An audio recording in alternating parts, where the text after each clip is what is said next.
ഇത് ദീനിയായി റസൂൽ കൽപ്പിച്ചാന്നുണ്ടെങ്കിൽ ഇതിന് ശരിക്കും നല്ല ഒരു രൂപം റസൂൽ കാണിച്ചു തരട്ടെ. റസൂലിന് യാതൊരു രൂപവുമില്ല. നജാഷിന്റെ വിഷയമുണ്ട്. നജാഷിന്റെ വിവരം വന്നു. അപ്പൊ നജാഷിക്കാർ മയ്യത്ത് നിസ്കരിച്ചിട്ടില്ല. അപ്പം ആ നജാഷിക്ക് വേണ്ടി സഹാബത്തിനെ ഒരുമിച്ച് കൂട്ടി റസൂൽ നിസ്കരിച്ചു. അതുപോലെ നമുക്ക് വിവരം വന്നു, ഒരു വ്യക്തി നമ്മുടെ സ്നേഹിതൻ മരിച്ചു, അയാൾക്ക് ആരും മയ്യത്ത് നിസ്കരിച്ചിട്ടില്ല, എന്നാ പിന്നെ നമ്മൾ മയ്യത്ത് നിസ്കരിക്കണം.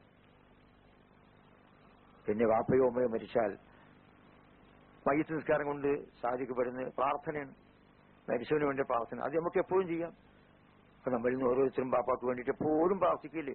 സുജൂദിലും നമസ്കരിച്ചുകൊണ്ടിരിക്കുമ്പോഴും നടന്നുകൊണ്ടിരിക്കുമ്പോഴും ഇരുന്നുകൊണ്ടിരിക്കുമ്പോൾ ബാപ്പയും ഉമ്മയും ഓർമ്മ വരുമ്പോഴെല്ലാം പ്രാർത്ഥിക്കില്ലേ? റബ്ബി ഗുഫിർലി വലിവാലിദയ്യ റബ്ബി റഹ്മഹുമാ കമാ റബ്ബയാനി സഗീറ റബ്ബി ഗുഫിർലി വലിവാലിദയ്യ റബ്ബി റഹ്മഹുമാ കമാ റബ്ബയാനി സഗീറ. വേറെ നമുക്ക് ആവശ്യമുണ്ടോ? പടച്ചവനെ എനിക്കും എന്റെ ബാപ്പാക്കും ഉമ്മാക്കും നീ പുറത്തു കൊടുക്കും, പുറത്തുക. റബ്ബി റഹ്മഹുമാ കമാ റബ്ബയാനി സഗീറ. എന്നെ അവർ ചെറുപ്പകാലത്ത് സംരക്ഷിച്ചതുപോലെ അവർ രണ്ടാളെയും നീ അനുഗ്രഹിക്കും. പടച്ചവൻ അവർ രണ്ടാളെയും അനുഗ്രഹിച്ചെങ്കിൽ വേറെ എന്തെങ്കിലും വേണം? പടച്ചവൻ അവർ രണ്ടാളെയും അനുഗ്രഹിച്ചു കഴിഞ്ഞാൽ അതുപോലെ നിങ്ങൾക്ക് ഇതെപ്പോഴും നമ്മളുടെ ചുമതലയാണ്. ബാപ്പാക്കും ഉമ്മാക്കും അവർ രണ്ടുപേരും ശിർക്കീങ്ങളല്ലാതെ ഷിർക്കില്ലാതെ മരിച്ചിട്ടുണ്ടെങ്കിൽ നമ്മുടെ നിർബന്ധമാണ്. മോമിനിങ്ങളായിട്ട് ഷിർക്കില്ലാതെ മരിച്ചിട്ടുണ്ടെങ്കിൽ, ഷിർക്കോട് മരിച്ചിട്ടുണ്ടെങ്കിൽ പാടില്ല.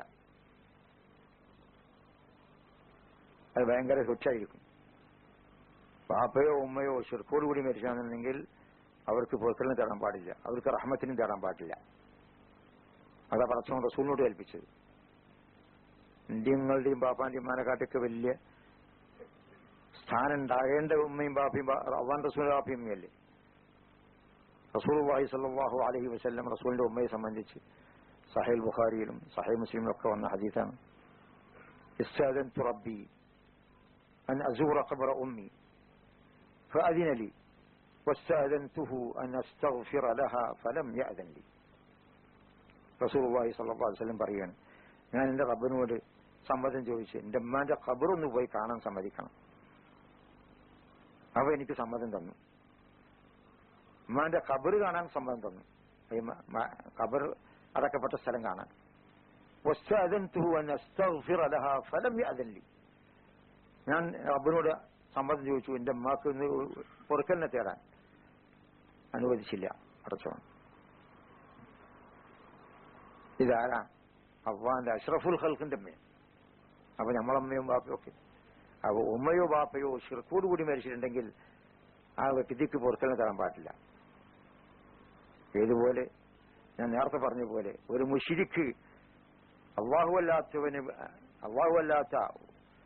ഒരു ശക്തിയെയോ അല്ലെങ്കിൽ ഒരു വ്യക്തിയെയോ വിളിക്കുന്നവൻ മുശ്രിക്കല്ല എന്ന് വിശ്വാസം ഉണ്ടെങ്കിൽ നീയും മുശ്രിക്കാം.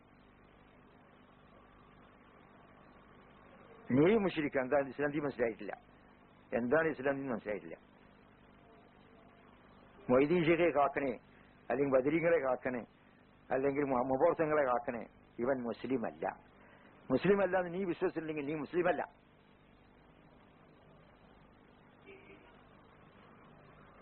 ഇതാണ് യാഥാർത്ഥ്യം. ഇത്രയും ഗൗരവമേറിയാണ് ഷിർക്കിന്റെ കാര്യം. ഇത് വക്താക്കബി ഹദീസിൽ, ഇത് ബുഖാരിലും മുസ്ലിമുള്ള ഹദീസാണ്. 1953 മൂവാറ്റുപുഴയാണ് ഈ സംസാരിച്ചത്. ചോദ്യത്തിന് മറുപടിയായിട്ട് ഞാൻ സംസാരിച്ചു. ഉമ്മ കാഫറായിട്ട് മരിച്ചു എന്നുള്ളത്. അപ്പൊ അതിന് വലിയ പ്രക്ഷോഭം ഉണ്ടായി അവിടെ മൂവാറ്റുപുഴയിൽ 1953. ഏതാണ്ട് ഇപ്പൊ എത്ര കൊല്ലായി? 40 കൊല്ലം ആയി. വലിയ പ്രക്ഷോഭം ഉണ്ടായി അവിടെ. അപ്പം പ്രക്ഷോഭത്തിന് വേണ്ടി വന്നവരോട് പറഞ്ഞു, ഇതാ ഞങ്ങളെ പള്ളിയിലുള്ള കിതാബ് തന്നെയുണ്ട്. അന്തൃപ്പിള്ള വന്നൊരു അവിടുത്തെ ഒരു പള്ളിയുടെ മുത്തവല്ലി, പള്ളിയുടെ കമ്മിറ്റിയുടെ പ്രസിഡന്റ് എന്റെ അടുത്ത് വന്നത് മൂവാറ്റുപുഴ ജമാഅത്ത് പള്ളിയിൽ. അപ്പം ഈ കാര്യം പള്ളിയിലെ അന്തൃപ്പിള്ള അയാളെ പേര് അന്തൃപ്പിള്ള വാങ്ങിയ കിതാബിൽ തന്നെ ഉണ്ട്. ഇന്ന കിതാബ് ഇത്ര ഇന്ന പേജ്. അത് എന്തോ സംഗതി വശാൽ ഞാൻ എന്റെ വായനകളിൽ പള്ളിയിൽ നിന്നുള്ള വായനകൾ അത് പെട്ടിരുന്ന ആ പേജ് ഞാൻ മനസ്സിലാക്കിയിരുന്നു. ഇന്ന പേജ് പോയിട്ട് വായിച്ചു നോക്കി. ഒളിച്ചു നിൽക്കുന്ന എന്റെ മുസ്ലിമാരോട് ചെന്ന് പറ വായിക്കാൻ, എന്നാ കാണാം. അതാണ് യാഥാർത്ഥ്യം. അതുകൊണ്ട് ബാപ്പയോ ഉമ്മയോ ഷിർക്കോട് മരിച്ചിട്ടുണ്ടെങ്കിൽ പുറത്തിനെ തരാൻ പാടില്ല. അവർക്ക് പുറത്തിനെ തേടിയാൽ അത് ഭയങ്കര കുറ്റമാണ്. എന്താ അള്ളാഹു റസൂലിനോട് തന്നെ പാടില്ല എന്ന് പറഞ്ഞാൽ പിന്നെ ഉമ്മത്തിന് പാടില്ല.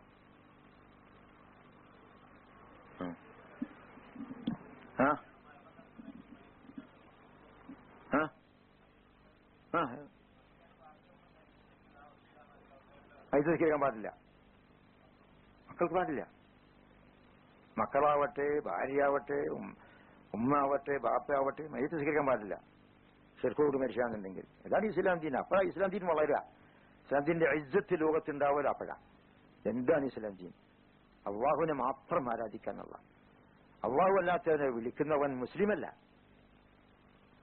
വഅന്നൽ മസാജിദ ലില്ലാഹ് ഫലാ തദ്ഉ മഅ അല്ലാഹി അഹദ.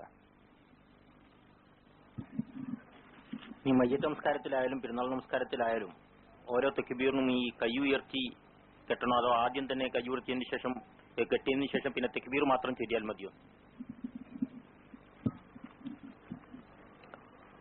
ഈ വിഷയത്തിൽ അഭിപ്രായ വ്യത്യാസമുണ്ട് പണ്ഡിതന്മാരുടെ ഇടയിൽ. ശരിക്ക് വ്യക്തമായ മുമ്പ് ഒരു വിഷയത്തിൽ പറഞ്ഞ പോലെ നിരോധനമോ കൽപ്പനയോ ഇതിൽ വന്നിട്ടില്ല. റസൂലുള്ളാഹി സ്വല്ലല്ലാഹു അലൈഹി വസല്ലമയുടെ സുന്നത്തിൽ റസൂൽ നമസ്കാരം തുടങ്ങുമ്പോഴും റുക്വയിലേക്ക് പോകുമ്പോഴും റുക്വയിൽ നിന്ന് ഉയരുമ്പോഴും രണ്ടാമത്തെ റക്അത്തിൽ നിന്ന് ഉയരുമ്പോഴും ചിലപ്പോൾ സുജൂദിലേക്ക് പോകുമ്പോഴും കൈ ഉയർത്തിയിരുന്നു എന്ന് സ്ഥാപിതമായിട്ടുണ്ട്. മയ്യത്ത് നിസ്കാരത്തിൽ ഒന്നാമത്തെ തക്ബീറിനും രണ്ടാമത്തെ തക്ബീറിനും ഒന്നിനും കൈ ഉയർത്തുന്നത് സ്ഥാപിതമായിട്ടില്ല. തക്ബീർ ചൊല്ലി എന്നല്ലാതെ തക്ബീർ ചൊല്ലിയപ്പോൾ കൈ ഉയർത്തി എന്ന് സ്ഥാപിതമായിട്ടില്ല. അപ്പോൾ ഷാഫി ഇമാമിനെ പോലെ ഉള്ള പണ്ഡിതന്മാർ പറഞ്ഞു കൈ ഉയർത്താണ് നല്ലത്. എന്താ റസൂൽ തക്ബീറത്തുൽ ഇഹ്റാം കൈ ഉയർത്തുന്നുണ്ടല്ലോ, ഇത് അതേപോലുള്ള നൃത്തത്തിനല്ലേ. പിന്നെ ചില റിവായത്തിൽ എല്ലാ ഹഫ്ദിലും റഫയിലും താവുമ്പോഴും പൊന്തുമ്പോഴും എല്ലാം റസൂൽ കൈ ഉയർത്തിയിരുന്നു എന്നൊരു റിവായത്ത് വന്നിട്ടുണ്ട്. അപ്പോൾ അഭിപ്രായ വ്യത്യാസം ഉലമാക്കളിടയിൽ എല്ലാ തക്ബീറിനും കൈ ഉയർത്തണമോ? എനിക്ക് ഒരു സമാധാനം തോന്നി എല്ലാ തക്ബീറിനും കൈ ഉയർത്തലാണ് നല്ലത്. അതുകൊണ്ട് നമസ്കാരം താറാറൊന്നും വരാൻ പോകുന്നില്ല. റസൂലുള്ളാഹി സ്വല്ലല്ലാഹു അലൈഹി വസല്ലം കൈ ഉയർത്തിയിരുന്നല്ലോ, പിന്നെ ഇതിൽ നിവേദിച്ചുകൊണ്ട് തെളിവില്ലല്ലോ. അപ്പോൾ കൈ ഉയർത്തലാണ് നല്ലതെന്നാണ് എനിക്ക് നന്നായിട്ട് തോന്നുന്നത്. അതുപോലെ തന്നെ ഈ മരിച്ചുപോയ ആൾക്ക് ജീവിച്ചിരിക്കുന്ന ആള് ധർമ്മം ചെയ്താൽ അത് പ്രതിഫലം കിട്ടുമോ? റസൂലുള്ളാഹി സ്വല്ലല്ലാഹു അലൈഹി വസല്ലം നമ്മെ പഠിപ്പിച്ച കൂട്ടത്തിൽപ്പെട്ടതാണ് ഇദാ മാത ഇബ്നു ആദം انقطع عمله إلا من ثلاث: صدقة جارية أو علم ينتفع به أو ولد صالح يدعو له.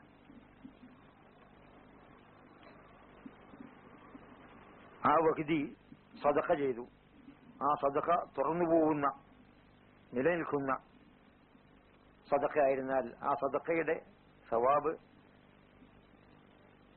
മരിച്ചവർക്കെത്തും. അതേ പ്രകാരം റസൂലുള്ളാഹി സ്വല്ലല്ലാഹു അലൈഹി വസല്ലമയിൽ നിന്ന് സ്ഥാപിതമായതാണ് മരിച്ചവർക്ക് വേണ്ടി ഹജ്ജ് ചെയ്യുക എന്നുള്ളത്. മരിച്ചവർക്ക് വേണ്ടി ഹജ്ജ് ചെയ്യുക, ഉംറ ചെയ്യുക എന്നുള്ളത് സ്ഥാപിതമായതാണ്. ഹജ്ജിനും ഉംറക്കും പണം ചെലവാക്കണം. അപ്പോൾ ഈ പണം ചെലവാക്കുന്നതും മരിച്ചവർക്ക് വേണ്ടിയിട്ടാണ്. ഹജ്ജും ഉംറയും തമത്വാന്നുണ്ടെങ്കിൽ അറക്കണം. അപ്പോൾ ഈ അറക്കുന്നതും മരിച്ചവർക്ക് വേണ്ടിയിട്ടാണ്. അങ്ങനെ പല തെളിവുകളിൽ നിന്നും മനസ്സിലാക്കാൻ കഴിയുന്നത് സദഖ ചെയ്യാം എന്നുള്ളതാണ്. പക്ഷെ അതിന് പ്രത്യേക ദിവസം നിശ്ചയിക്കാൻ പാടില്ല. അത് സൗകര്യപ്പെടുമ്പോൾ മരിച്ചവർക്ക് വേണ്ടി സദഖ ചെയ്യാം. അത് പല ഹദീസിൽ നിന്നും മനസ്സിലാക്കാൻ സാധിക്കുന്ന ഒരു വിഷയമാണ്. സദഖയും നടക്കില്ല. ഹജ്ജ് ഉംറ ചെയ്യാം, മരിച്ചവർക്ക് വേണ്ടി പ്രാർത്ഥിക്കാം, അതും സ്ഥാപിതമായ സുന്നത്താണ്. പിന്നെ മരിച്ചവർക്ക് വേണ്ടി നിസ്കരിക്കാൻ പാടില്ല. നിസ്കാരം പ്രത്യേക നിസ്കാരം നമ്മൾ മരിച്ചവർക്ക് വേണ്ടി നിസ്കരിക്കാം. മനുഷ്യർക്ക് വേണ്ടി നോമ്പ് നോൽക്കുന്നത് കൊണ്ട് വിരോധമില്ല, അങ്ങനെ നോമ്പ് നോൽക്കാം എന്ന് സ്ഥാപിതമായിട്ടുണ്ട് ഹദീസിൽ. നിസ്കരിക്കൽ സ്ഥാപിതമായിട്ടില്ല. അതിന് മരിച്ചവർക്ക് വേണ്ടി ഖുർആൻ ഓതുക അത് സ്ഥാപിതമായിട്ടില്ല. അപ്പോൾ ഈ വിഷയങ്ങളിൽ സ്ഥാപിതമായത് നാം ചെയ്യുക, സ്ഥാപിതമല്ലാത്തത് ചെയ്യാതിരിക്കുക, ഇതാ വേണ്ടത്. മറ്റൊന്നുള്ളത്, ഈ അടുത്തൊരു നമ്മുടെ ഒരു സുഹൃത്തിന് ഉണ്ടായ ഒരു ചോദ്യമാണ്. അത് അദ്ദേഹം ഈ ചോദ്യത്തിന് മറുപടി പ്രതീക്ഷിക്കുന്നുണ്ട്. ചോദ്യം ഇതാണ്: കുറഞ്ഞ വരുമാനമുള്ള ഒരാൾ തന്റെ കുടുംബത്തിന്റെ ചെലവിനും മക്കളുടെ വിദ്യാഭ്യാസത്തിനും വരുമാനം തികയായിട്ട് തന്റെ മകന്റെ ഉന്നത പഠനത്തിനായി മറ്റൊരാളോട് സഹായം ചോദിക്കുന്നു. സഹായം കൊടുക്കുന്നയാൾ തന്റെ സക്കാത്തിന്റെ വിഹിതമാണ് ഇതിന് നൽകുന്നത് എങ്കിൽ അയാളുടെ സക്കാത്തിന്റെ കടം വീടുമോ, അതോ ദാനമായിട്ട് മാത്രമേ വിദ്യാഭ്യാസത്തിനു വേണ്ടി ഈ പണം സ്വീകരിക്കാൻ പറ്റൂ എന്ന്. സക്കാത്തിന്റെ പണം കൊണ്ട് ഈ മറ്റവന്റെ മക്കളുടെ വിദ്യാഭ്യാസത്തിനു വേണ്ടി ചെലവാക്കാൻ പറ്റുമോ എന്നാണ് ചോദ്യം.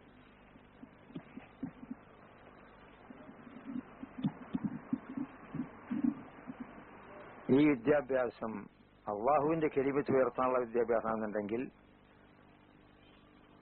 ആ വിഷയത്തിൽ കഴിവുള്ളവരോട് ചെലവഴിക്കാൻ വേണ്ടിയിട്ട് അതിന് പണചെലവുണ്ട്, കഴിവുള്ളവർ ചെലവഴിക്കാൻ വേണ്ടി അപേക്ഷിക്കാം.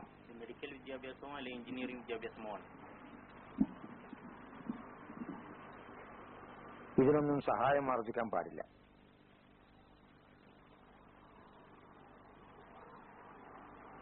വെറും ഭൗതികമായ ആവശ്യങ്ങളാണ്. പ്രത്യേകിച്ചും ഈ സന്ദർഭത്തിൽ പണ്ടൊക്കെ മുഅ്മിനീങ്ങൾ വൈദ്യം പഠിച്ചിരുന്നത് മുസ്ലിമീങ്ങളെ സേവിക്കാനാണ്, മുസ്ലിമുകളെ ചൂഷണം ചെയ്യാനല്ല. ഇന്ന് വൈദ്യം പഠിക്കുന്നത് മുസ്ലിമുകളെ ചൂഷണം ചെയ്യാനാണ്. എഞ്ചിനീയറിംഗ് പഠിക്കുന്നതും മുസ്ലിമുകളെ ചൂഷണം ചെയ്യാനാണ്. അപ്പോൾ ഇതിനൊന്നും സക്കാത്തിന്റെ പണം ചെലവാക്കാൻ പാടില്ല. പിന്നെ എഞ്ചിനീയറിംഗ് പഠിക്കുമ്പോഴും പഠിക്കണം, അത് നല്ല നിലയ്ക്ക് പഠിക്കുന്നേ വേണം. പക്ഷേ മനുഷ്യരെ ചൂഷണം ചെയ്യാൻ അവരുടെ ഉദ്ദേശം അള്ളാന്റെ കലിമത്ത് ഉയർത്താനാവണം. വൈദ്യം പഠിക്കുന്നുണ്ടെങ്കിൽ വൈദ്യവും അള്ളാന്റെ കലിമത്ത് ഉയർത്താനാവണം. ഇന്നത്തെ വൈദ്യത്തെ സംബന്ധിച്ച് ഒരു ദീർഘമായി സംസാരിക്കാനുണ്ട്. മനുഷ്യർ പല സാഹസത്തിൽപ്പെട്ടിരിക്കുന്നത്. മരിക്കാൻ വിചാരില്ല, എങ്ങനെയെങ്കിലും മരണമില്ലാതെ കഴിച്ചൂട്ടണം. മരിക്കാൻ ഒരുക്കല്ല, എങ്ങനെയെങ്കിലും മരണമില്ലാതെ കഴിച്ചൂട്ടണം. അതിന് വേണ്ടതും വേണ്ടാത്തതും ഒക്കെ ചെയ്യാന്നുള്ളതായിരിക്കണം ഇപ്പം ഇന്നത്തെ വൈദ്യം. റസൂലുള്ളാഹി സ്വല്ലല്ലാഹു അലൈഹി വസല്ലം വൈദ്യന്മാരെ സ്വീകരിച്ചിരുന്നു, പക്ഷേ വൈദ്യന്മാരെ ആവശ്യമില്ല എന്നും പറഞ്ഞിട്ടുണ്ട്. റസൂലുള്ളാഹി സ്വല്ലല്ലാഹു അലൈഹി വസല്ലമയുടെ സുന്നത്ത് നമ്മൾ സ്വീകരിക്കുന്നുണ്ടെങ്കിൽ ഭക്ഷണത്തിലൊക്കെ നമുക്ക് വൈദ്യന്മാരുടെ ആവശ്യം ഉണ്ടാവില്ല. പക്ഷേ ഒരു മനുഷ്യന് വൈദ്യനാകാം, ചികിത്സിക്കാം, മരുന്നുകൾ ഉപയോഗിക്കാം, ഒക്കെ ചെയ്യാം. പക്ഷെ ഇതൊന്നും മനുഷ്യരെ ചൂഷണം ചെയ്യാനാവരുത്. മനുഷ്യരെ സേവിക്കലാവണം. മനുഷ്യരെ അവരെ ഇടങ്ങേറുകൾ നീക്കാനുള്ള അള്ളാഹുവിന്റെ സവാബ് കിട്ടാനുള്ള പ്രവൃത്തികളാവണം. യഥാർത്ഥത്തിൽ ഞാൻ പലപ്പോഴും നാട്ടിൽ നിന്ന് ഡോക്ടർമാരോട് പറയും, നിങ്ങളൊക്കെ മര്യാദക്ക് ഇറക്കുന്നവരാണെന്ന് പറഞ്ഞ്. മര്യാദയിൽ ഇറക്കുക, നിങ്ങളൊക്കെ ഇരപ്പാളികളാണ്, ഈ ഡോക്ടർമാർ മുഴുവനും. അപ്പം അവർക്ക് പറയാനൊന്നുമില്ല, എന്താ കാട്ടുക, ഇരക്കൽ തന്നെയാണ് ശരി. അപ്പോൾ വൈദ്യം എന്നുള്ളത് മനുഷ്യനെ സേവിക്കാനുള്ള ഒരു വിദ്യയാണ്. അത് പടച്ചോൻ ചിലർക്ക് പ്രത്യേകമായിട്ട് കൊടുക്കുന്നതുമാണ്. മിക്കവാറും വിദഗ്ധന്മാരായ വൈദ്യന്മാര് അവരുടെ വിദ്യാഭ്യാസം കൊണ്ട് കിട്ടുന്നതായിരിക്കില്ല അവരുടെ ആ വിദ്യ. അത് പടച്ചോൻ തന്നെ അവർക്ക് കൊടുക്കുന്നതായിരിക്കും. അത് ശരിക്ക് പ്രസിദ്ധിയുള്ള വൈദ്യന്മാരെ മനസ്സിലാക്കിയാൽ നമുക്ക് മനസ്സിലാക്കാൻ സാധിക്കും. മുമ്പൊക്കെ ഇപ്പം കോളേജുകളൊന്നും ഉണ്ടാകുന്നതിന് മുമ്പ് നമ്മുടെ നാട്ടിലൊക്കെ വൈദ്യന്മാർ എത്രയോ ഉണ്ടായിരുന്നില്ലേ. അത് വലിയ സമർത്ഥന്മാരായ വൈദ്യന്മാരൊക്കെ നാം കേട്ടിട്ടുണ്ട് മുമ്പ്. തീരെ സ്കൂളിലേക്ക് പ്രവേശിക്കാത്ത വൈദ്യന്മാർ. ഏതായിരുന്നാലും അള്ളാഹുവിന്റെ കലിമത്ത് ഉയർത്താനാണ് ഈ വിദ്യാഭ്യാസം. ഇതിന് പണം ചെലവാക്കേണ്ടതുണ്ട്. എന്നാ പിന്നെ അതിലേക്ക് സക്കാത്തിന്റെ പൈസ നീക്കാം. എന്താ സക്കാത്തിന്റെ പൈസ അള്ളാഹുവിന്റെ കലിമത്ത് ഉയർത്താനുള്ള പരിപാടി പൂർത്തിയാക്കാനാണ്. സാധുക്കൾക്ക് കൊടുക്കാനും മിസ്കീനും മസാഖീനും ഫഖറാവിനും അതുപോലെ തന്നെ സബീലില്ല, പിന്നെ അടിമോചനം, ഇങ്ങനെയുള്ള പല 8 വകുപ്പിൽ ഇതൊക്കെ അള്ളാന്റെ കലിമത്ത് ഉയർത്തുക, ഇസ്ലാമിനെ വളർത്തുക, മുസ്ലിംകൾക്ക് ഇജ്ജത്തുണ്ടാവുക, അടിമത്തും ഭൂമിയിൽ നീങ്ങുക.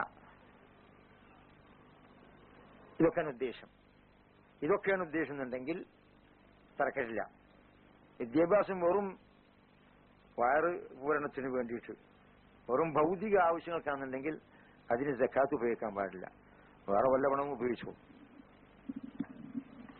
അതുപോലെ ഈ ഫിത്ർ സക്കാത്തിന്റെ ഓഹരിയിൽ നിന്ന് പള്ളി മദ്രസ നിർമ്മാണത്തിലേക്ക് ഒരു ഭാഗം നീക്കിവെക്കാമോ? ഫിത്ർ സക്കാത്തിൽ നിന്ന് പാവങ്ങളുടെ വയറ് നിറക്കാനല്ലാതെ വേറെ ഒന്നിനും ഉപയോഗിക്കാൻ പാടില്ല. ഫിത്ർ സക്കാത്ത് ഭക്ഷണമല്ലാതെ വേറെ ഒന്നും പാടില്ല. പൈസയോ അല്ലെങ്കിൽ വസ്ത്രങ്ങളോ ഇതൊന്നും ഫിത്ർ സക്കാത്തിന് പാടില്ല. അതാര് പറഞ്ഞാലും അതിന് യാതൊരു തെളിവുമില്ല.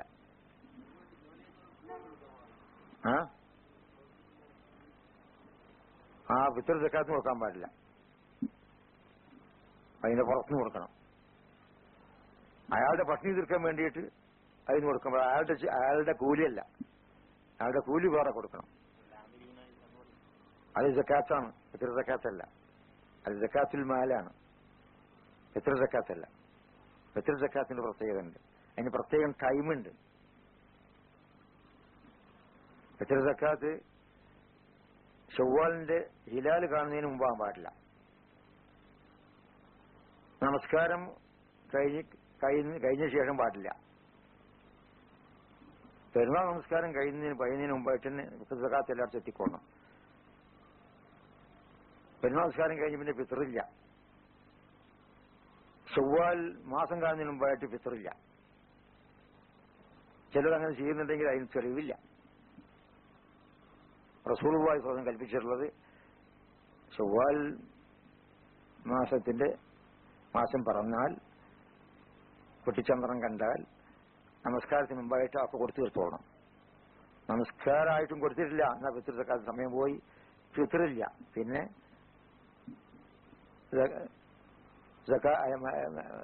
എന്താണ് സഹായം, ഒരു സഹായം എന്നല്ലാതെ വെറും ധനസഹായം എന്നല്ലാതെ അത് ഫിത്ർ സക്കാത്താവില്ല. അത് ഭക്ഷണം തന്നെ ആവണം, ഭക്ഷണമായ സാധനമാണ്. അരി, ഗോതമ്പ്, കാരക്ക, മുന്തിരിങ്ങ, പാൽക്കക്ഷി ഒക്കെ ആവാം. ഇവിടെ അക്കിത്ത് എന്ന് പറഞ്ഞ അറബികൾക്ക് അക്കിത്ത്, ജുബന് ഇതൊക്കെ ആവാം. പക്ഷെ ഭക്ഷണമാവണം. മറ്റൊരു ചോദ്യം, ഇവിടെ നമ്മുടെ ക്ലാസ്സിന് സ്ഥിരമായിട്ട് വരുന്ന കേരളീയനല്ലാത്ത ഒരു വ്യക്തി പുതുതായിട്ട് ഇസ്ലാമിലേക്ക് വന്ന വ്യക്തിയാണ്. അദ്ദേഹം ചോദിക്കുന്ന ചോദ്യം, പുതുതായി ഇസ്ലാമിലേക്ക് വന്ന ആൾ അയാളുടെ മാതാപിതാക്കൾ, ഭാര്യ ഇവരോട് എങ്ങനെ പരിഗണന നൽകണം? അവർക്ക് ഇസ്ലാമിന്റെ ദർശനങ്ങൾ ഉൾക്കൊള്ളാൻ സാധിക്കുന്നില്ല. അദ്ദേഹം ഇസ്ലാമിലേക്ക് ക്ഷണിച്ചിട്ട് അവർ വരുന്നില്ല. ഇയാൾക്കാണെങ്കിൽ 1-2 കുട്ടികളുണ്ട് നാട്ടില്. അപ്പോ ഈ കാര്യത്തിൽ അയാൾ എങ്ങനെ പ്രതികരിക്കണം?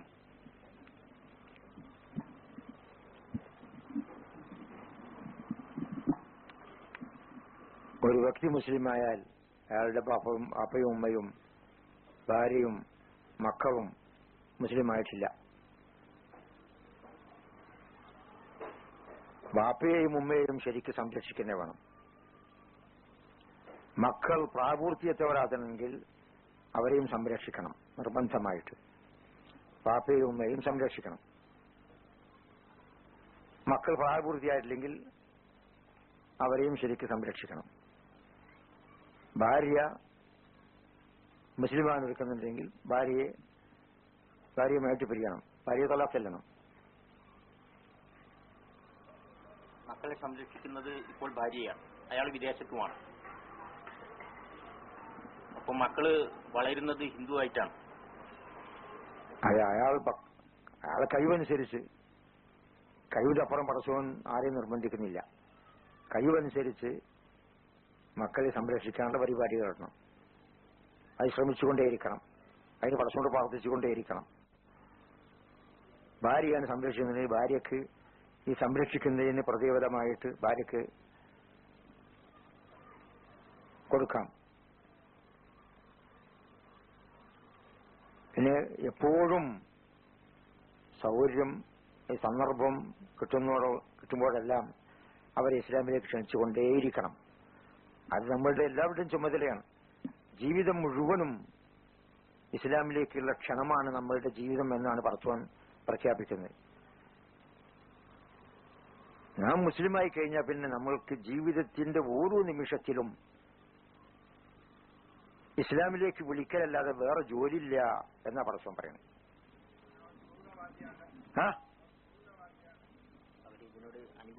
അതെ, എന്നിരുന്നാലും ശ്രമിക്കണം.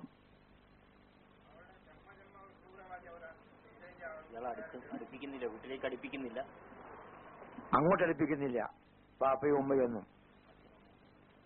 അവരോട് നാം പെരുമാറുന്നത് വളരെ നല്ല നിലക്കാവണം. പക്ഷെ അവരെ സ്നേഹിക്കാൻ പാടില്ല. അവരുടെ സ്നേഹം കൽബിൽ പ്രവേശിക്കാൻ പാടില്ല. പക്ഷെ അവരെ സംരക്ഷിക്കണം. ബാപ്പയും ഉമ്മയെയും മക്കളെ പരിപാലിക്കണം. പ്രായപൂർത്തി എത്തിക്കഴിഞ്ഞാൽ പിന്നെ പരിപാലിക്കേണ്ട ചുമതലയില്ല. എന്താ പറഞ്ഞു? അവർ വലിയ കുടുംബമാണ്. ഏതായാലും അത് കഴിവില്ലെങ്കിൽ അതനുസരിച്ച് ചെയ്യുക. മനുഷ്യന്റെ കഴിവനുസരിച്ച് പടച്ചവൻ നിർബന്ധിക്കുള്ളൂ. കഴിവില്ലെങ്കിൽ നിവർത്തില്ല. കഴിവുള്ളതൊക്കെ ചെയ്യാം. എപ്പോഴും നമ്മളുടെ ചിന്ത അവരെ ഇസ്ലാമിലേക്ക് വിളിക്കുക. അതിനൊന്നാമതായിട്ട് നാം പഠിക്കണം. പടച്ചവൻ പറഞ്ഞതെന്താ? ഖുൽ ഹാദിഹി സബീലി അദ്ഉ ഇലല്ലാഹി അലാ ബസീറത്തിൻ അന വമൻ ഇത്തബഅനി വസുബ്ഹാനല്ലാഹി വമാ അന മിനൽ മുശ്രിക്കീൻ.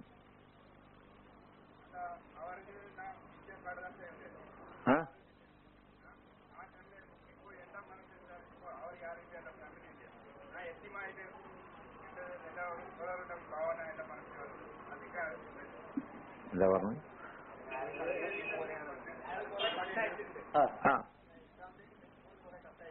അതെ,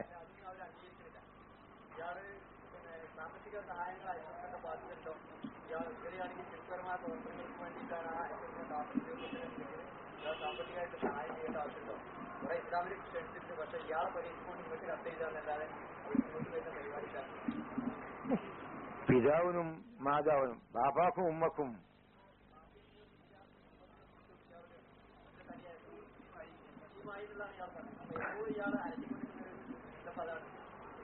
ബാപ്പക്കും ഉമ്മക്കും ഇയാളുടെ സഹായത്തിന് ആവശ്യമുണ്ടെങ്കിൽ അവർ എത്ര ശത്രുക്കളായിരുന്നാലും ശരി അവർക്ക് എത്തിച്ചു കൊടുക്കണം.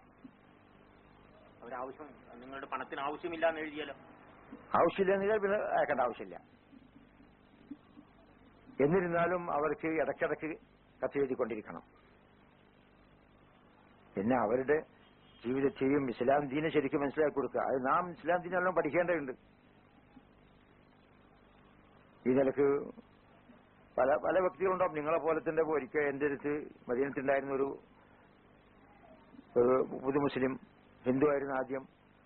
അയാളുടെ ഉമ്മ തിരുവങ്ങാടിക്കാരത്തിയാണ്, വാപ്പ വണ്ടൂർക്കാരനാണ്. അങ്ങനെ മുസ്ലിമായി എന്റെ അടുത്ത് തന്നെ, എന്റെ വീട്ടിൽ തന്നെ, എന്റെ കൂടെ തന്നെ താമസിച്ചു. എന്റെ കൂടെ ഹജ്ജ് ചെയ്തുകൊണ്ട് തന്നെ മറുവന്റെ അടുത്ത് വെച്ച് വീണ് മരിച്ചു. മരണം അയാൾക്ക് വന്നത് ഹജ്ജിന് ഹറാം കെട്ടി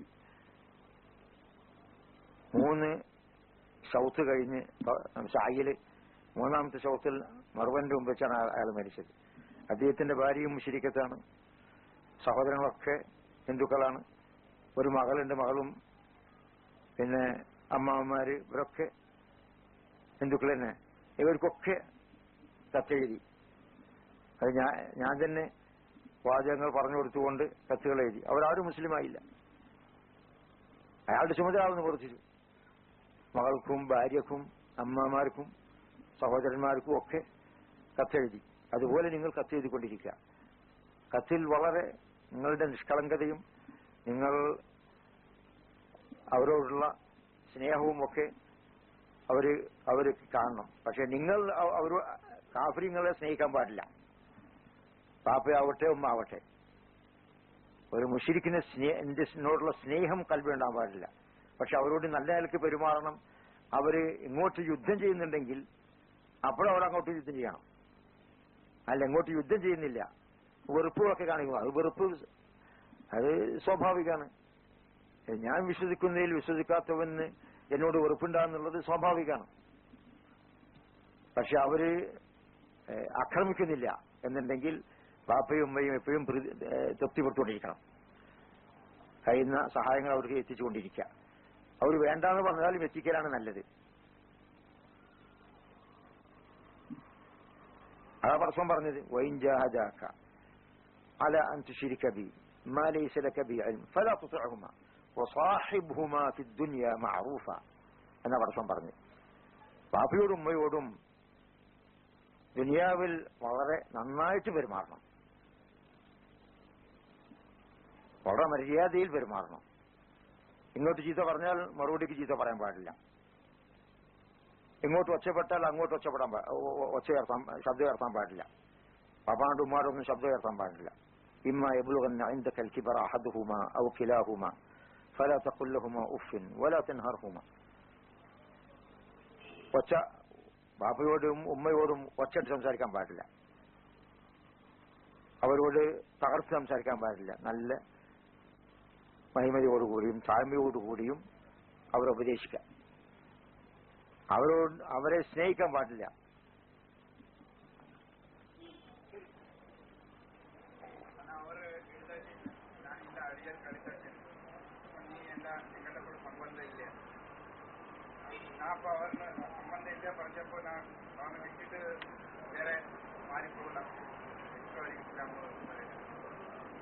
ബന്ധം മാറിപ്പോകുന്നത് മരിച്ചു പോയപ്പോ അവർ തന്നെയായിരിക്കും. അപ്പൊ മരണം സംഭവിച്ചെന്തെങ്കിലും സംഭവിച്ചു അതിന് മുമ്പായിട്ട് തനിയൊന്ന് മാറിപ്പോകാവുന്നതാണ്. അത് ശരിക്കും നാട്ടിൽ പോയിട്ട് സൗകര്യം പോലെ അനുയോജ്യമായ നിലയ്ക്ക് അത് ചെയ്യാം. ഏതായാലും ബാപ്പയും ഉമ്മയായിട്ടുള്ള ബന്ധം തീർക്കരുത്.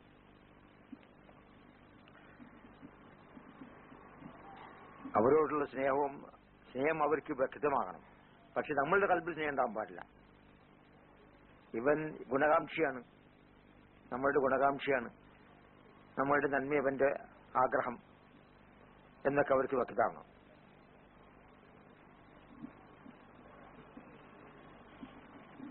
പ്രത്യേകിച്ചും നമ്മുടെ നാട്ടിൽ ഭരണം അവരുടെ കയ്യിലാണ്, അവരുടെ നാടാണ്. അതുകൊണ്ട് നിവൃത്തിയില്ല നയത്തോടു കൂടി ജീവിക്കല്ലാതെ.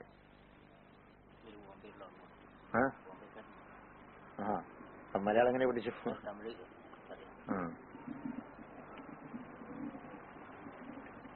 ബോംബെയിലാണുള്ളതല്ലേ? പിന്നെ പടച്ചോണ്ട് പ്രാർത്ഥിക്കുക. എത്രയോ ഇങ്ങനത്തെ വാപ്പമാരും ഉമ്മമാരും പിന്നെ മുസ്ലിമായിട്ടുണ്ട്.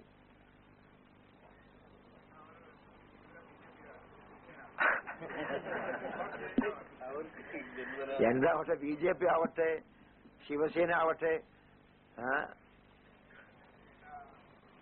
എന്തായിരുന്നാലും ശരി, അവരൊക്കെ മാറ്റം വരും. ഇപ്പൊ ഞാൻ കേൾക്കുന്ന ഭൂകമ്പം ഉണ്ടായതിനു ശേഷം എന്തൊക്കെയോ മാറ്റങ്ങൾ വന്നിട്ടുണ്ട്. ലോകത്തൊട്ടാകെ, ഹിന്ദുക്കൾക്കൊട്ടാകെ ഇന്ത്യയിൽ ഭൂകമ്പം മഹാരാഷ്ട്രയിലെ ഭൂകമ്പം ഉണ്ടായതിനു ശേഷം എന്തൊക്കെ മാറ്റങ്ങൾ വന്നിട്ടുണ്ട് എന്ന് ഞാൻ കേട്ടു. അങ്ങനെ പരസ്പരം പലതും ചെയ്യും, പല ശിക്ഷകളും അവർക്ക് ഇറക്കും. ഇനി ഭാവി അടുത്ത ഭാവിയിൽ എന്തൊക്കെ ഉണ്ടാവും. ഏതായാലും നമ്മൾ പ്രത്യേകിച്ചും ബാപ്പയമ്മയും അവരെ മുസ്ലിമാക്കുക എന്നുള്ള നമ്മുടെ ഏറ്റവും വലിയ ചുമതല. അപ്പൊ അതിന് നമ്മളെ കൊണ്ട് കഴിയുന്നൊക്കെ ചെയ്യാം. പക്ഷെ അവരെ വിട്ടേക്കാൻ പാടില്ല. വേറെ താമസിക്കാം, താമസം വേറെ ആക്കാം. എന്നിരുന്നാലും അവരോടുള്ള ബന്ധം മുറിക്കരുത്.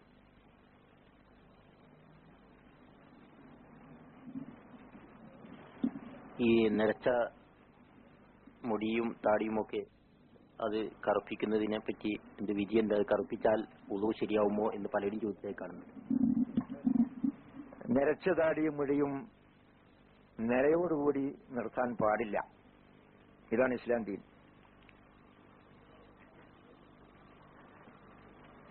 നിര മാറ്റാതെ ജീവിക്കുക എന്നുള്ളത് യഹൂദിയത്താണ്,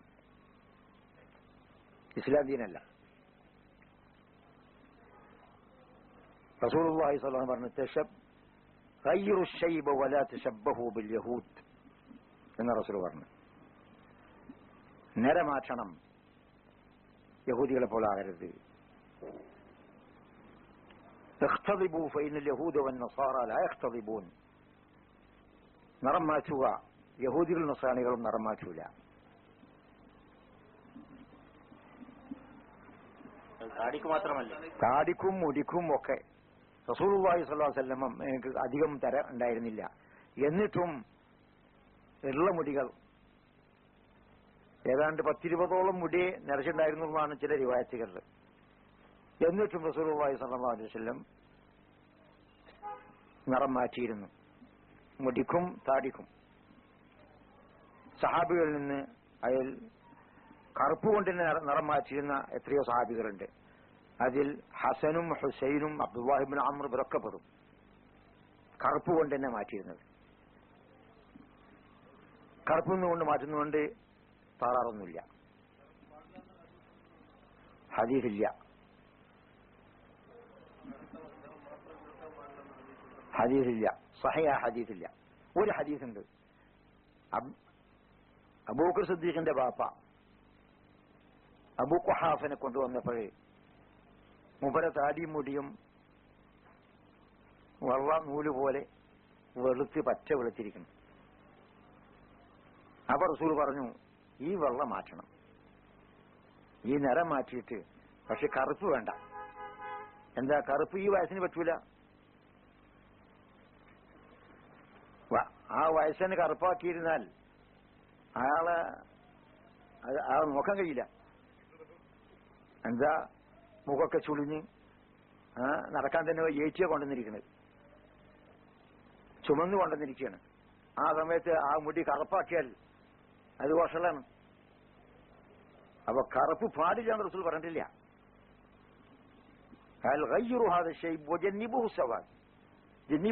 ഈ വ്യക്തിയെ സംബന്ധിച്ചാ പറഞ്ഞത്. ആ വ്യക്തിയെ സംബന്ധിച്ചോളം ഇത് നമ്മൾ മനസ്സിലാക്കുന്നത് അങ്ങനെ ഹസൻ ഹുസൈൻ സയ്യിദ ഷബാബിൽ ജന്ന റസൂലുള്ളാഹി സ്വല്ലല്ലാഹു അലൈഹി വസല്ലം സർട്ടിഫിക്കറ്റ് കൊടുത്ത രണ്ട് വ്യക്തികളാണ്.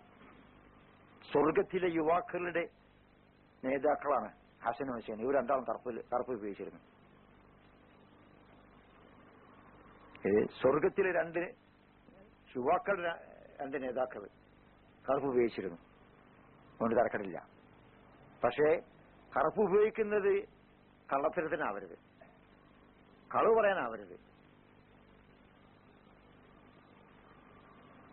കളവ് ഇസ്ലാമിന് സമ്മതിക്കൂല, വഞ്ചനയും സമ്മതിക്കൂല.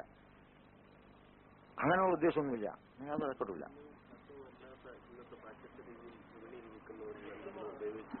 ഏതായാലും ഞാൻ എന്റെ ജീവിതത്തിൽ ഇതിൽ ഉപയോഗിച്ചിട്ടുള്ളത് മൈലാഞ്ചിയും കഥം എന്നിവിടെ അറബികൾ പറയുന്ന സാധനം. ഇതാണ് റസൂലുള്ളാഹി സ്വല്ലല്ലാഹു അലൈഹി വസല്ലം എപ്പോഴും ഉപയോഗിച്ചിരുന്ന സാധനം. അൽ മഖ്സൂദ് കഥം ഇവിടെ പീഡികളിൽ പറയുന്ന സാധനം വാങ്ങ. റസൂലുള്ളാഹി സ്വല്ലല്ലാഹു അലൈഹി വസല്ലം റസൂലിന്റെ താടിക്കും മുടിക്കിട്ടിരുന്നത് ഹിന്നാവും കഥമുമാണ്. ഹിന്ന എന്ന് പറഞ്ഞാൽ മൈലാഞ്ചി. ഇവിടെ ചിലപ്പോ അവർ പറയും അൽ ഹന്ന അൽ അസ്വദ് എന്ന് പറയും, അല്ലെങ്കിൽ അൽ ഹന്ന അൽ ഇറാഖി എന്ന് പറയും. ഇവിടെ കഥമെന്നും പറയും. 3 പേര് പറയും അതിന്. കഥമെന്ന് പറയും. കഥമെന്ന് ഉദ്ദേശം തന്നെ കറുപ്പിക്കല ഉദ്ദേശം അല്ല. അത് മൈലാഞ്ചി പൊടി പോലെ തന്നെയുള്ള പൊടിയാണ്, വെള്ളമല്ല. അല്ലല്ല, ഞാൻ എപ്പോഴും ഉപയോഗിക്കുന്നതല്ലേ. ഒന്നുകിൽ ഹന്നൽ ഇറാഖി എന്ന് പറയാം, അതല്ലെങ്കിൽ കഥം തന്നെ പറഞ്ഞാൽ മതി. എന്താ ഇല്ല, ആവുന്നില്ല. ഇത് മുടി കുടിക്കുകയാണല്ലോ. അതെ. അപ്പൊ വേറെന്തെങ്കിലും റസൂല് മഞ്ഞ ഉപയോഗിക്കാൻ സമ്മതിച്ചിട്ടുണ്ട്. കറുപ്പ് ഉപയോഗിക്കാം, യാതൊരു അക്കടുമില്ല. അത് ഉപയോഗിച്ചാൽ സഹിയാവോ എന്നുള്ളതാണ് സംശയം. മുടി കുടിക്കുന്ന മൈലാഞ്ചി പോലെ മുടി കുടിക്കുന്ന സാധനമാണെന്നുണ്ടെങ്കിൽ ഹെയർ ഡൈ പോലുള്ള സംവിധാനങ്ങൾ വെച്ച് ആ സാധനം ഒന്നും എനിക്ക് അറിഞ്ഞൂടാ. അതുപോലെ തന്നെയാണ് കറുപ്പാകുന്ന. ഞാനിപ്പോ സാധാരണ ഉപയോഗിക്കുന്നത് റസൂലുള്ളാഹി സ്വല്ലല്ലാഹു അലൈഹി വസല്ലം ഉപയോഗിച്ചത് തന്നെയാണ്. അതേ മാത്രം അത് മുടി അതുകൊണ്ട് കറക്കും. അതുകൊണ്ട് മുടി കൂടുതൽ കട്ടി കൂടുവോ? എന്നാ കിടന്നില്ല. മൈലാഞ്ചി പോലെ തന്നെ യാതൊരു നടക്കടില്ല. പിന്നെ ഓതും സഹയാവും കുടിയൊക്കെ സഹയാവും. അല്ല മൈലാഞ്ചി പോലെ ആണെങ്കിൽ അത് നടക്കടില്ല. കറുപ്പ് വിരോധിക്കുക എന്നുള്ളതിന് തെളിവില്ല. താടി തൊടാൻ പാടില്ല. നിങ്ങളെ താടി കള്ളത്താടി.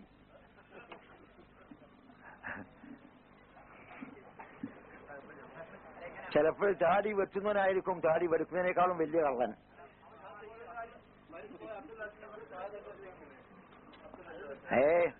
രാഷ്ട്രീയം വളർത്തണ്ട, വ്യക്തികളെ പറയണ്ട. ഇത് ഇസ്ലാന്തിയും പറഞ്ഞാൽ മതി. ഇസ്ലാന്തിയും പറഞ്ഞാൽ മതി. അത് എവിടെയും പറഞ്ഞോളി. താടി തൊടാൻ പാടില്ല.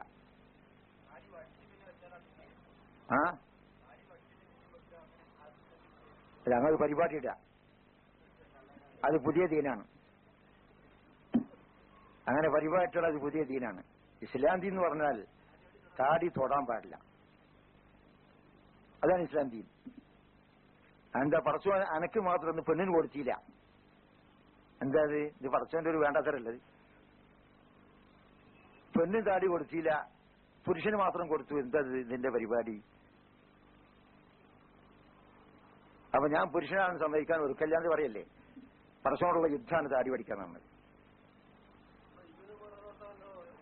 ഇത് പറച്ചോനോടുള്ള യുദ്ധമാണ് താടി പഠിക്കുക എന്നുള്ളത്. ഇബിന് ഖത്താബല്ല, ഇബിന് ഖത്താബിന്റെ മകൻ. അതെ, അബ്ദുല്ലാഹി ഉമർ അങ്ങനെ ചെയ്തിരുന്നു. അങ്ങനെ പിടിച്ചിട്ട് താടി എല്ലിന്റെ താഴെ വെച്ച് പിടിച്ചിട്ട് ബാക്കി പിടിച്ചതിന്റെ അപ്പുറത്തുള്ള വെട്ടിയിരുന്നു. അത് ചെയ്യാൻ പാടില്ല. അബ്ദുല്ലാഹി ചെയ്യുന്നത് തെളിവാ. നമ്മള് അബൂബക്കർ സിദ്ദീഖ് ചെയ്യുന്ന നമ്മൾ സ്വീകരിക്കൂല. റസൂൽ ചെയ്യുന്ന തെളിവ് വെക്കണം. അബൂബക്കർ സിദ്ദീഖിന്റെ അടുത്ത് പഴുവ് വരാം, ഉമർ ഖത്താബിന്റെ അടുത്ത് പഴുവ് വരാം. അതാണ് ലോകം മുഴുവൻ പണ്ഡിതന്മാർ സമ്മതിച്ച കാര്യതാണ്.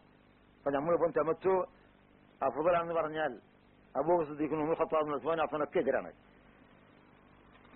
അവരടുത്തൊക്കെ പഴുവ് വരാം എന്നാണ് വിശ്വസിക്കുന്നത്. അങ്ങനെ അവരടുത്ത് പഴുവ് വരില്ല എന്ന് വിശ്വസിച്ചാൽ മുസ്ലിം അല്ല നിങ്ങൾ.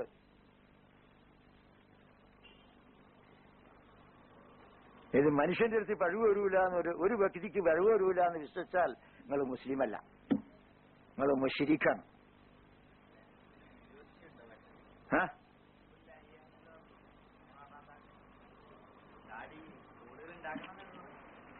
അതല്ല അതിനർത്ഥം. അഫു എന്ന് പറഞ്ഞാൽ തൊടാൻ പാടില്ല. ഞാൻ പറഞ്ഞു തൊടാൻ പാടില്ല എന്ന് പറഞ്ഞില്ലേ, അതാണ് അതിന്റെ അർത്ഥം. പിന്നെ വേറെ അക്രിമുല്ലിഹ, വഫിറുല്ലിഹ, അർഹുല്ലിഹ,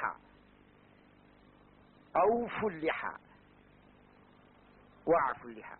ഇതൊക്കെ ഈ പദങ്ങളെ റസൂൽ പദങ്ങൾ താടിയുടെ വിഷയത്തിൽ. താടി ഒന്നും തൊടാൻ പാടില്ല.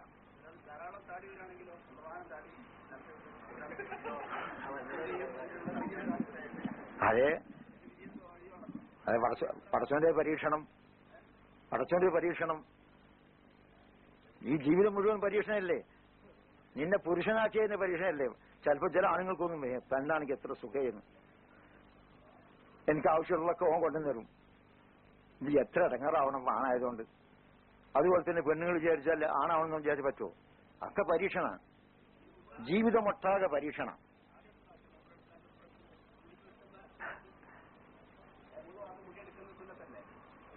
മൂന്ന് ഭാഗമല്ല, മുടിയിൽ ഒട്ടാകെ. ഉംറയും ഹജ്ജും കഴിഞ്ഞാൽ മുടിയിൽ നിന്ന് ഒട്ടാകെ വെട്ടുക, അതല്ലെങ്കിൽ മുടിയിൽ നിന്ന് മുടി ഒട്ടാകെ വടിക്കുക. ഇതാണ് സുന്നത്ത്. താടി തൊടാൻ പാടില്ല. പ്ലെയിൻ ചെയ്യുക. പടച്ചോനോടുള്ള യുദ്ധമാണ്. ഹറാമ് മാത്രം പോരാ, പടച്ചോനോടുള്ള യുദ്ധാണ്. എന്തിനാടാ എനിക്ക് താടി വളർത്തിയത് നീ എന്ന് പടച്ചോനോട് ചോദിക്കവൻ. എന്തിനെന്നോട് ഇത് വളർത്താൻ കൽപ്പിച്ചു? ഞാൻ പടച്ചോനുള്ള യുദ്ധാണ്. താടി വലിക്കുന്ന പടച്ചോനോട് യുദ്ധം ചെയ്യണം. പടച്ചോൻ എന്തിനു വേണ്ടി പുരുഷനെ സൃഷ്ടിച്ചോ അതിനെതിരായിട്ട് പടച്ചോനോട് യുദ്ധം ചെയ്യാൻ താടി വലിക്കുന്നവൻ. അപ്പം പടച്ചോനോട് യുദ്ധം ചെയ്താൽ ആരും ജയിക്കൂല. റസൂലിന്റെ കൽപ്പന ചെയ്ത് തറക്കലായിരുന്നു. റസൂലിന്റെ കൽപ്പന ഈ വിഷയത്തിൽ ഇല്ലായിരുന്നുവെങ്കിൽ നമുക്ക് ഇഷ്ടം പോലെ ചെയ്യാം. പക്ഷെ കൽപ്പന വന്നു. وما كان لمؤمن ولا مؤمنة إذا قضى الله ورسوله أمرا أن يكون لهم الخيرة من أمرهم ما فيش خيار. ഇഷ്ടം സ്വീകരിക്കുക, ഇഷ്ടം സ്വീകരിക്കുക, അത് ഇസ്ലാം ദീനിലില്ല. കൽപ്പന വന്നാൽ സമിഅനാ വഅതഅനാ. അതല്ലെങ്കിൽ ഞാൻ എപ്പോഴും പറയാറുണ്ട്, താടി പഠിക്കുന്ന പടച്ചോനോട് യുദ്ധം ചെയ്യുക. പടച്ചോനോട് യുദ്ധം ചെയ്യുന്നതും ജയിക്കൂല. നമ്മളിപ്പോ താടി കൊടുത്തുകൊണ്ട് ഇവിടെ ആരും നഷ്ടം ഉണ്ടായിരുന്നില്ല. പെണ്ണുകൾ കെട്ടായിരുന്നിട്ടില്ല. ഞാൻ 6 പെണ്ണ് കെട്ടി. താടിമേൽക്ക് തൊട്ടിട്ടില്ല. 6 പെണ്ണ് കെട്ടി. 35 മക്കൾ എനിക്ക് ജനിച്ചു. മക്കൾക്ക് കുറവില്ല. ഇപ്പോൾ എനിക്കിപ്പം 29 വേറെ കുട്ടികളുണ്ട്. അടുത്ത ദിവസങ്ങളിൽ ഒരുപക്ഷെ 31 ആവും, അല്ലെങ്കിൽ അതിലധികമാവും. ഒന്നും ദുനിയാവിന് യാതൊരു കുറവില്ല. താടി വളർത്തിയുണ്ട്. പെണ്ണുകൾ വേണ്ടെന്ന് പറഞ്ഞിട്ടില്ല. ഇപ്പോഴും പെണ്ണ് സ്വീകരിക്കാനുള്ള പെണ്ണുങ്ങൾ തയ്യാറുണ്ട്. പക്ഷെ ഇപ്പം ഒരിക്കലാന്നേ ഉള്ളൂ. ഈ പെണ്ണുങ്ങൾ കിട്ടൂല.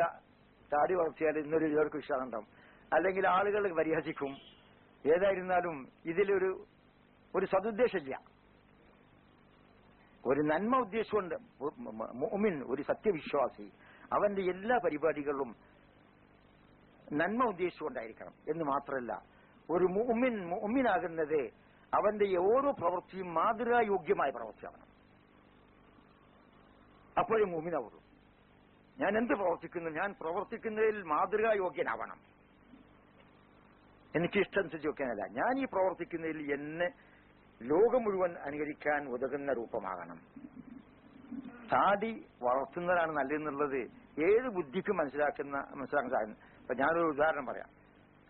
2 വ്യക്തികൾ അവരെ അറിയാത്ത ഒരു സമൂഹത്തിലേക്ക് അറിഞ്ഞില്ലേ. അതിൽ ഒരു വ്യക്തി താടിയൊക്കെ വളർത്തി, അള്ളാഹുവിന്റെ റസൂൽ കൽപ്പിച്ചതുപോലെ തന്നെ വസ്ത്രങ്ങളും താടിയും മീശയും എല്ലാം.